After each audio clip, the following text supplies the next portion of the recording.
Cəlilabad rayon İcra Hakimiyyətinin təşəbbüsü Lənkəran-Astara Regional Təhsil İdarəsinin Cəlilabad rayon üzrə təhsil sektorunun və Lənkəran-Astara Regional Mədəniyyət İdarəsinin Cəlilabad rayon üzrə nümayəndəliyinin birgə təşkilatçılığı ilə 1 iyun Uşaqların Beynəlxalq Müdafiəsi gününə həsr edilmiş ümumrayon bayram tədbiri keçirilib. Tədbirdə Cəlilabad rayon İcra Hakimiyyətinin nümayəndələri, bələdiyyə üzvləri, rayon ictimaiyyətinin nümayəndələri, şəhid ailələri, müəllimlər, məktəbəqədər təhsil müəssisələrinin kollektivləri və azyaşlı fidanlar iştirak ediblər. Əvvəlcə Azərbaycan Respublikasının dövlət himni səsləndirilib, daha sonra vətənimizin azadlığı və ərazi bütövlüyü uğrunda canlarından keçmiş şəhidlərin əziz xatirəsi bir dəqiqəlik sükutla yad edilib. Tədbirdə çıxış edən Cəlilabad rayon üzrə təhsil sektorunun müdiri İlkin Zeynalov 1 iyun Uşaqların Beynəlxalq Müdafiəsi günü münasibətilə bütün uşaqları təbrik edib. O, uşaqların hərtərəfli inkişafı üçün görülən işlərdən danışaraq balaca fidanlara xoş arzularını çatdırıb. Daha sonra tədbir iştirakçılarına uşaqların yaradıcılığını və uğurlarını əks etdirən video çarx nümayiş olunub. Tədbirin bədii hissəsində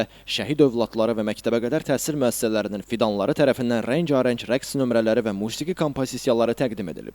Bu gün 1 iyun Uşaqların Beynəlxalq Müdafiəsi günüdür. Bu gün münasibətilə Cəlilabad rayonunda təşkil olunmuş uşaqlara həsr olunmuş tədbirə görə Lənkəran-Astara Regional Təhsil İdarəsinin rəhbərliyinə və kollektivinə özlərinin təşəkkürümüzü bildiririk.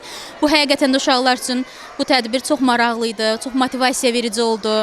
Yüksək ruh yüksəkliyi var idi burada. Şəhid övladlarının isə burada hədiyyələrlə mükafatlandırılması bizim üçün həqiqətən qürur verici idi.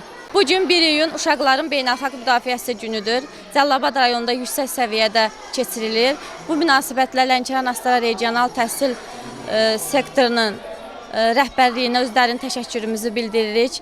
Başda şəhid övladları olmaqla bütün övladları təbrik edirəm. Uşaqların çıxışları iştirakçılar tərəfindən alqışlarla qarşılanıb və tədbirə xüsusi bayram ovqatı bəxş edib. Sonda şəhid övladlarına və tədbirdə fəal iştirak edən uşaqlara hədiyyələr təqdim olunub. Azərbaycanın Gülümsəyən İzləri adlı tədbir xatirə şəkillərinin çəkilməsi ilə başa çatıb. Elvin Qudrətov, İlqar Mustafayev, Bu Gün İnformasiya proqramı üçün.